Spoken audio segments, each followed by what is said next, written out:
It is a circular statistical plot.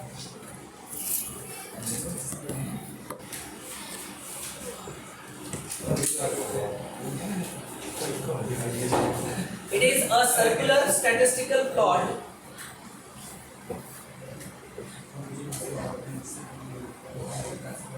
that displays only one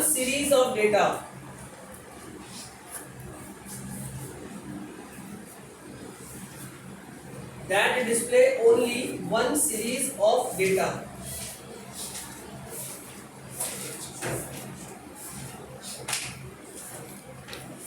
The area of the chart, the area of the chart is the total percentage of given data.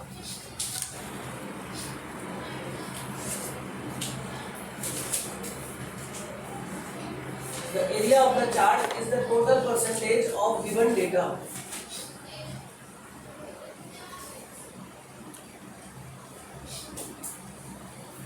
The area of the slice,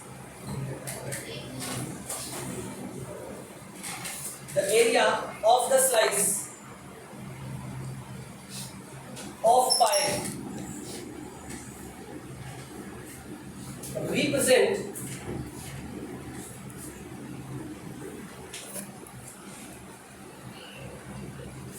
percentage part of the data.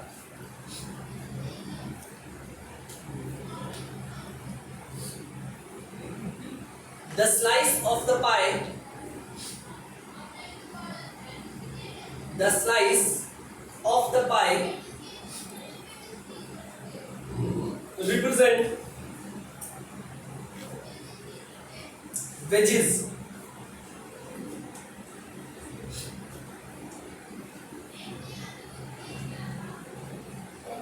Wedges, wedges, wedges.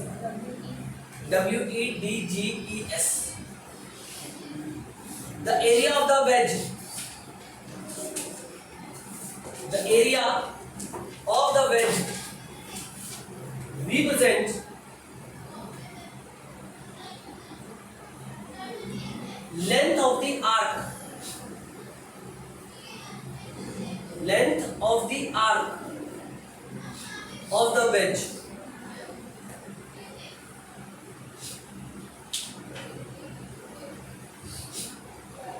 The area of the wedge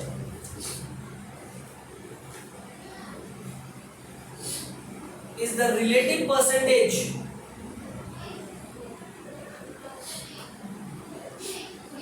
the area of the wedge is the relative percentage of the whole data.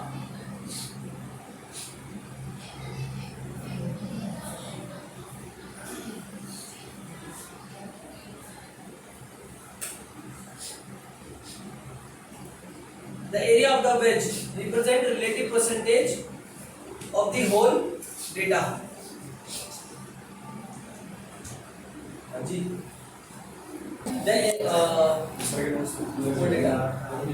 The charts are used in business presentations. The charts are used in business presentations like sales, operations, survey result,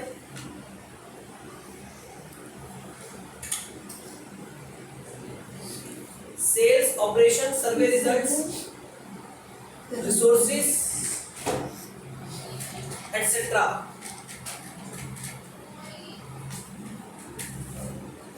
As they provide quick summary. As they provide quick summary.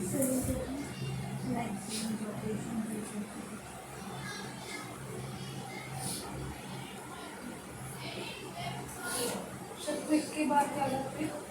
Quick summary. Matplotlib library. Matplotlib library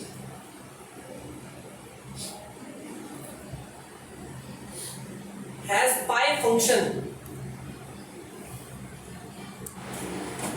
which is used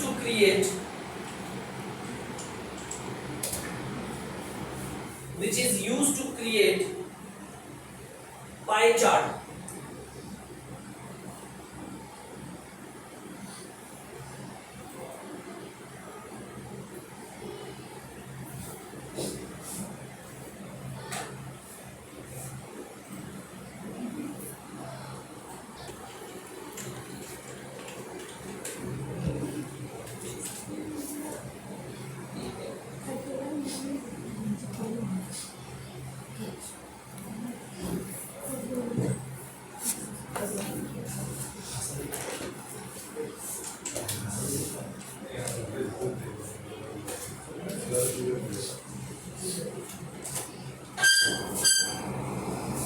libraries import करी, एक numpy library import करी और एक matplotlib library import करी। Matplotlib library में से मैंने pyplot को इंपोर्ट किया, ठीक है।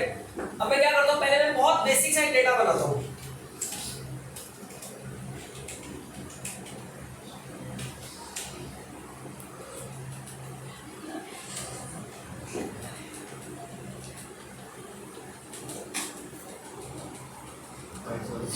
ये data data equal to plt dot figure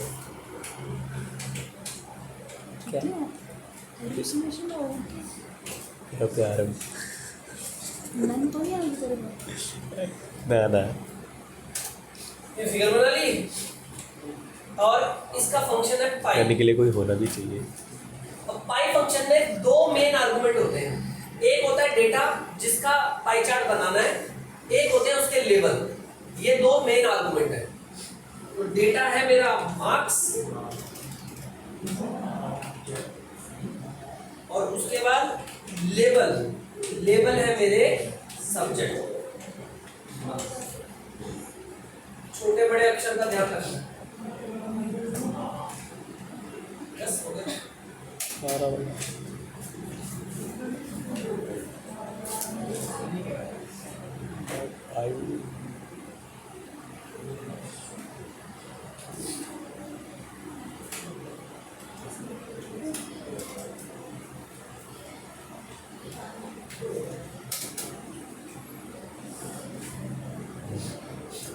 ठीक है, ये मेरा pie chart, simple pie chart of various subjects बनके रेडी है।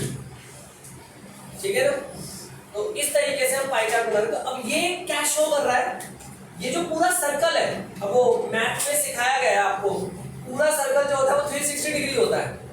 ठीक है, अब अगर जनरल में एक फिगर की तरह बात करूं तो ये 100% फिगर है।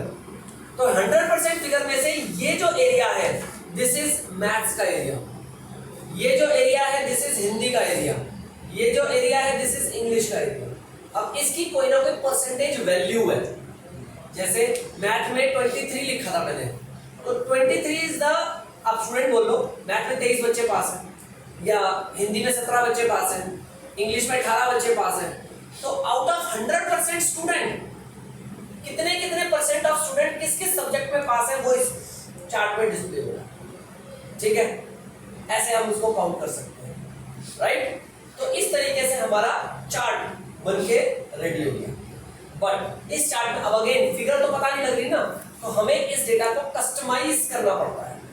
Now what is the meaning of customize? Customize का मतलब है प्रॉपर वैल्यूज दिखे तो बहुत अच्छा सा लगेगा ये क्या फिगर क्या डेटा रिप्रेजेंट कर रही है, राइट।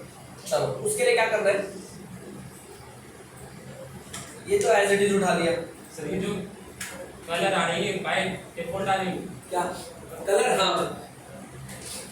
अब मेरे पास 6 एलिमेंट्स का डेटा है, ठीक है। अच्छा, अब जैसे इसमें से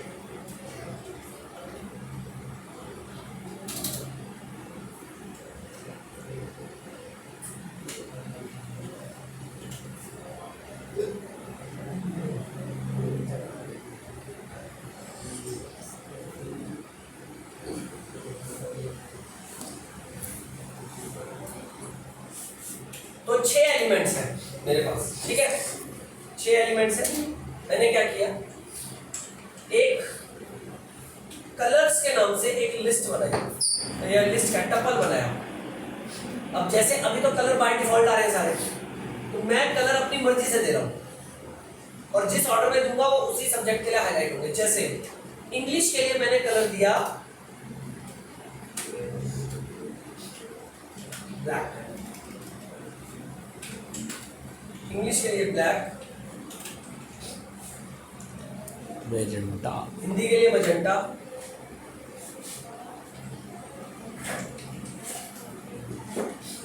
मैथ्स के लिए ऑरेंज, साइंस के लिए सियान, ये कौन सा कलर होता है? हिंदी के लिए ग्रीन,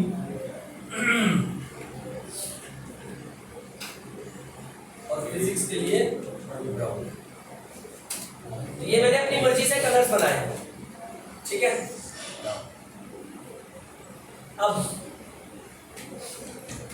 ये यहां से लेकर यहां तक ये एक स्लाइस है, ठीक है। और इस स्लाइस में ये छोटी छोटी लाइंस बनी हुई है। लाइंस मतलब एक कॉर्नर बना हुआ है, इसको बोलते हैं वेज। क्या बोलते हैं इसको? वेज। हाँ हाँ हाँ, तो उसने बच्चे ने बना ली होगी। हाँ,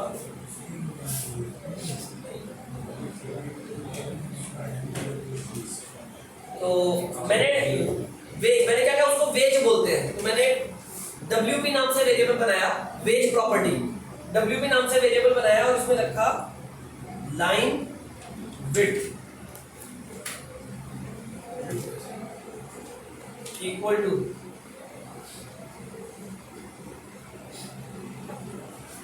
इसको डिक्शनरी में कन्वर्ट करते हैं। लाइन विड्थ कर ली 1 और दूसरा एज कलर, ये हो गया basically line colour. Edge colour कर लिया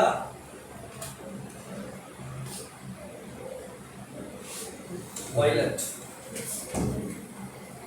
वायलेट शायद कोई देख लेंगे, ठीक है। बेस प्रॉपर्टी बन गई।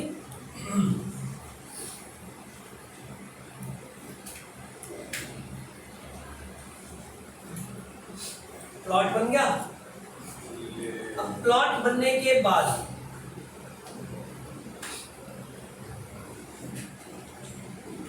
Wages, text,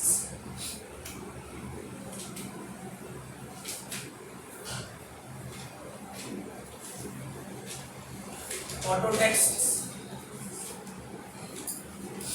equal to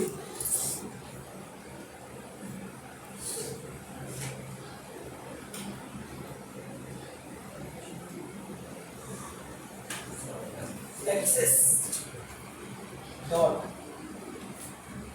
set क्या है? पाई फंक्शन,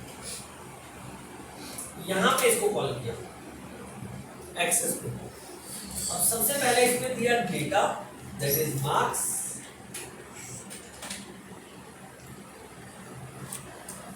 ठीक है, मार्क्स दे दिए। अब ये जो अब इसमें एक कमांड होती है जिसको बोलते हैं ऑटो पीसीडी। अब ऑटो पीसीडी क्या होता है इसमें? ऑटो पीसीडी की अगर हम लोग बात करें तो ऑटो पीसीडी डिनोट करता है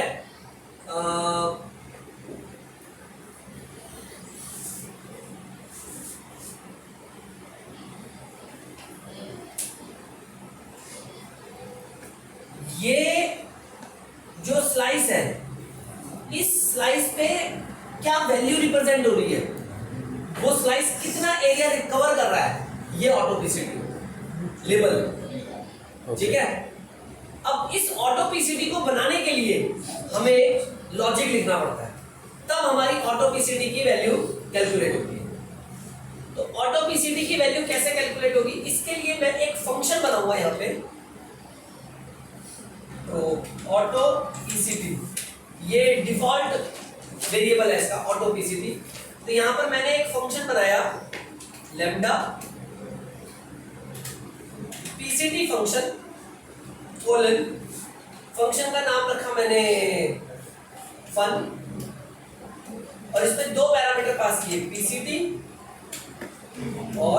मार्क्स। ठीक है, और इस फंक्शन को यहां पे डिक्लेयर किया डेफ फन पीसीटी और डेटा।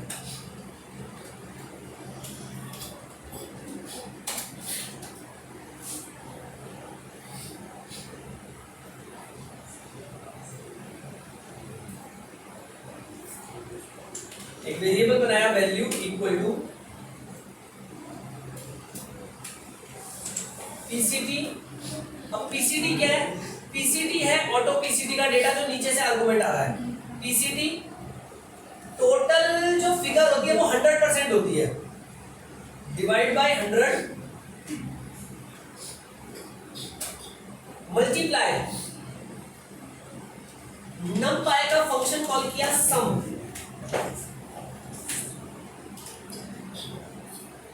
और ये किस पे कॉल किया? ये कॉल किया डेटा पे।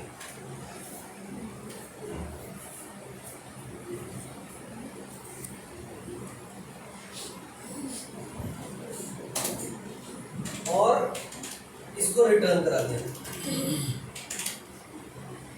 रिटर्न। अब रिटर्न कैसे किया? रिटर्न करने के लिए मैंने एक फॉर्मेट बनाया,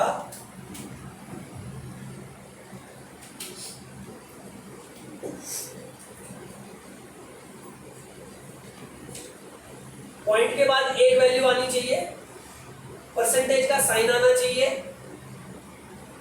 न्यू लाइन आना चाहिए, और न्यू लाइन के साथ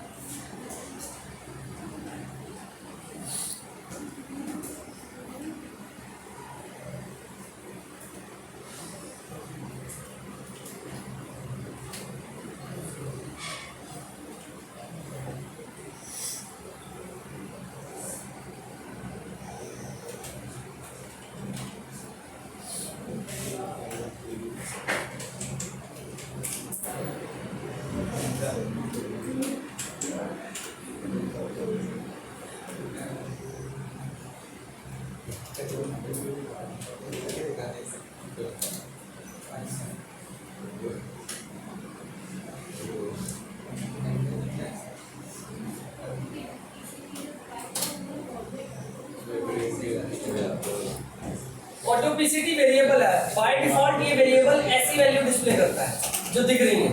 अब इसमें ये स्लाइस कितना परसेंट है पूरे फिगर का मुझे नहीं पता, अब वो कैसे निकलेगा? इंग्लिश के मार्क्स है 23, पूरी फिगर में ये कितना परसेंट है मुझे नहीं पता, तो ये कैसे निकलता है? जो भी मार्क्स है divide by 100 multiply sum of data, तब वो परसेंटेज निकलता है। ठीक है, तो वही चीज मैंने अप्लाई करी। मैंने पहले डेटा पास कर दिया उसको, और डेटा पास करने के बाद मैंने ये फॉर्मूला यहाँ पे अप्लाई कर दिया, और अकॉर्डिंगली जो वैल्यू निकली वो मैंने यहाँ प्रिंट कर दी। अब इसके बाद बाकी के पैरामीटर, अब ये जितने स्लाइसेस हैं ये सारे स्लाइसेस आपस में चिपके हुए हैं। मैं चाहता हूं कि स्लाइसेस के बीच में थोड़ा थोड़ा गैप आए, हर स्लाइस के बीच में थोड़ा थोड़ा गैप हो। ठीक है, तो मैंने क्या किया, एक पैरामीटर बनाया गैप। ठीक है, गैप नाम से एक पैरामीटर बनाया और इसको टपल बना दिया और इसमें वैल्यूज दे दी। अब जिस हिसाब से डेटा है उसी हिसाब से गैप चलेगा। तो पहला इंग्लिश है, इंग्लिश के लिए बोला 0.1, इंग्लिश के बाद हिंदी, हिंदी है, हिंदी के लिए बोला 0.2, हिंदी के बाद मैथ, मैथ के लिए 0.0, कोई गैप नहीं है। फिर साइंस, साइंस के लिए 0.3, फिर उसके बाद कंप्यूटर 0.5, और फिर है फिजिक्स, कोई गैप नहीं, 0.0। ये हो गया गैप। ठीक है, अब इसके लिए पैरामीटर होता है एक्सप्लोड। इसके लिए पैरामीटर क्या होता है? एक्सप्लोड। अब इसके बाद लेबल्स, लेबल्स क्या है मेरे? सब्जेक्ट, इसके बाद के जो पैरामीटर है कलर, मुझे कलर क्या चाहिए? मतलब इसमें आपने कलर्स भी तो डाले, कलर्स को जो बना रहे हो। कलर्स, मुझे ये कलर्स चाहिए, ठीक है। उसके बाद अगर शेडो चाहिए तो एक पैरामीटर होता है शेडो। बाय डिफॉल्ट इसमें शेडो नहीं होती, ठीक है, बाय डिफॉल्ट इसमें शेडो नहीं होती। अगर शेडो चाहिए तो शेडो ट्रू। इसके बाद अगला पैरामीटर होता है वेज प्रॉपर्टी, वेज प्रॉप्स। उसके लिए मैंने बनाया WP, लाइन कलर और एज कलर, ठीक है। उसके बाद इसके ऊपर जो डेटा डिस्प्ले हो रहा है उसके लिए टेक्स्ट प्रॉप्स, टेक्स्ट प्रॉप्स। तो टेक्स्ट प्रॉप के लिए मैंने एक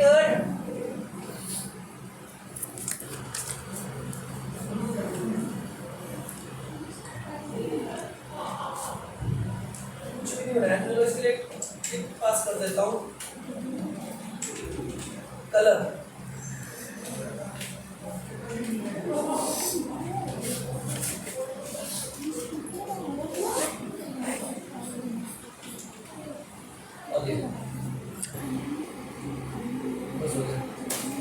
और फाइनली एक्सेस डॉट लेजेंड, ये हो गया लेजेंड बॉक्स। अब लेजेंड बॉक्स में क्या लिखना है? लेजेंड बॉक्स में एक तो जाएगा वेजिस, वेजिस हो गया मेरा वो डेटा जो मुझे नजर आ रहा है, लेबल नेम। एक जाएगा सब्जेक्ट, किस किस सब्जेक्ट को मैं यहाँ पे शो कर रहा हूँ। एक जाएगा टाइटल,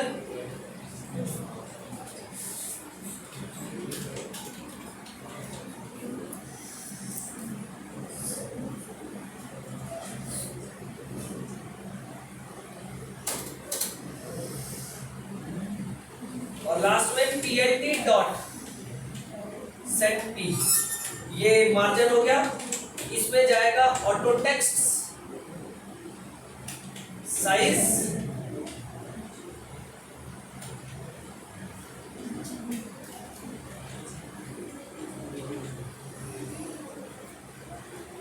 वेट, वेट होता है अगर बोल्ड इटैलिक करना है तो ये कर दिया मैंने बोल्ड।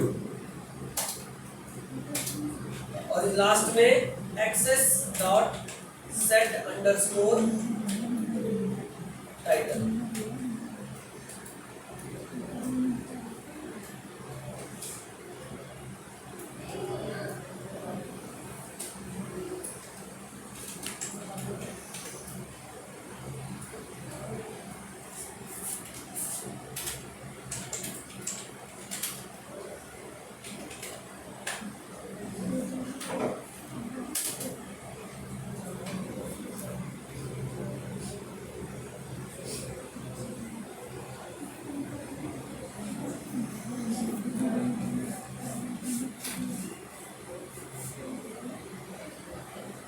अच्छा,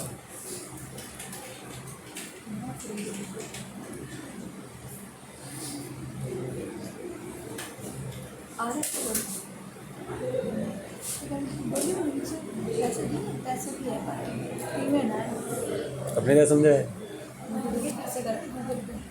गूगल पे की है तूने? गूगल पे की है? छोड़ तो चेकलेस जाएगी हैं?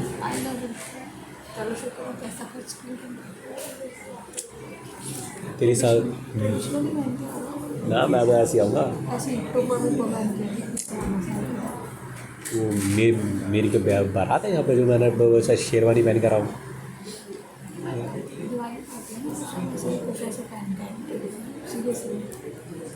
अपने आ रहे खाने और नाचने के लिए, ठीक है। तो इसमें जितना कंफर्टेबल हो सके ना मैं उतना कंफर्टेबल होकर आऊँगा।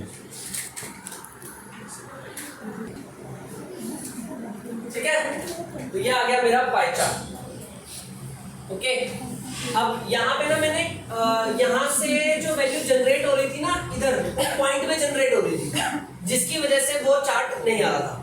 मैंने इसको इंट कर दिया, अब वो चार्ट मेरे सामने हाईलाइट हो गया। अब ये जो गैपिंग आ रही है बीच में, ये आ रही है एक्सप्लोड की वजह से, इसकी वजह से।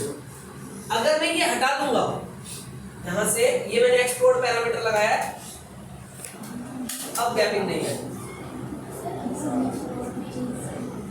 एक्सप्लोड में एक वैल्यू रखेंगे तो नहीं चलेगा, क्योंकि चारों स्लाइसेस अलग अलग है, हर किसी के लिए वैल्यू देनी पड़ती है। चारों की सेम ले रहे हैं, चारों की सेम लेनी तो चारों को सेम लिखना पड़ेगा आपको, 4 बार, तभी वो उसको सेट करेगा, अदरवाइज नहीं सेट करेगा, क्योंकि एक लिखोगे तो वो एक के लिए काम करेगा।